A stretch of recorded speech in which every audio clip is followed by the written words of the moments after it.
Syirik itu dibagi oleh para ulama kepada dua bagian. Ada syirkul akbar, syirik yang terbesar. Yang ini masuk dalam klasifikasi pertama dari 7 jenis dosa besar. Yaitu langsung menyekutukan Allah, menyekutukan Allah dengan ucapan ataupun perbuatan.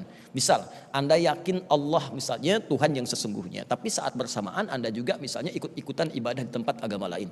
Atau datang kepada misalnya minta-minta kepada dukun, paranormal dan sebagainya dengan pengharapan bahwa mereka bisa memberikan apa yang Anda harapkan.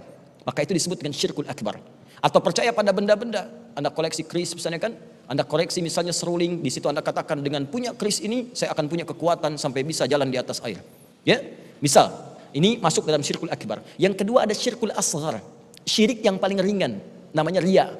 Riya, pamer atas amalan-amalan atau perbuatan baik yang telah dilakukan atau sedang akan dilakukan.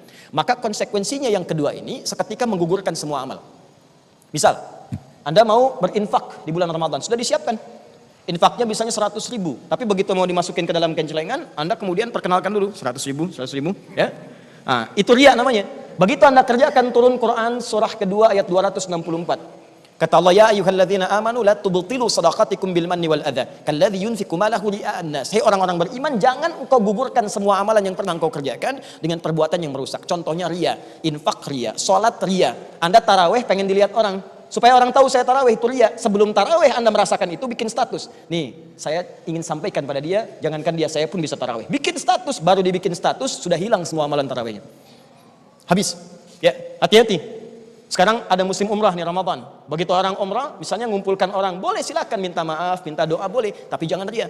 Kumpulkan orang sekompleks RT, Anda sampaikan maaf, ini umrah pertama saya mohon maafkan kesalahan saya. Kalau ada dosa-dosa mungkin saya tidak tahu, tolong mohonkan pemaafannya. Ini umrah pertama saya ingin sukses. Barangkali saya orang pertama juga di komplek ini yang baru umrah. Pak RT belum, Pak RW belum, ya teman-teman. Saya doakan di Ka'bah, itu belum berangkat sudah habis pahalanya. Ya, baik. Kemudian yang terakhir, Ustaz, saya tidak disadari dari keluar kalimat-kalimat. Ya, ini dokternya bagus nih, pasti sembuh dan seterusnya. Harusnya Anda katakan insya Allah. Kalau hal-hal yang tidak disengaja dan tidak diniatkan untuk berbuat seperti itu, maka dosa-dosa itu termasuk kategori dosa yang langsung bisa ditutup dengan sholat, ditutup dengan Ramadan, ditutup dengan Jum'ah. Hadisnya hadis Muslim, dalilnya nomor hadis 233. Nabi menyampaikan, as-salawatu ila salawat, wal jumu'atu ila jumu'ah, wa Ramadan ila Ramadan, kafaratun lima bainahunna. Salat satu ke salat yang lainnya, Jumat ke Jumat, termasuk Ramadan ke Ramadan, menggugurkan dosa-dosa kecil yang tak sengaja dan tak diniatkan terjadi seperti itu. Kalau sadar kemudian salah, cepat istighfar.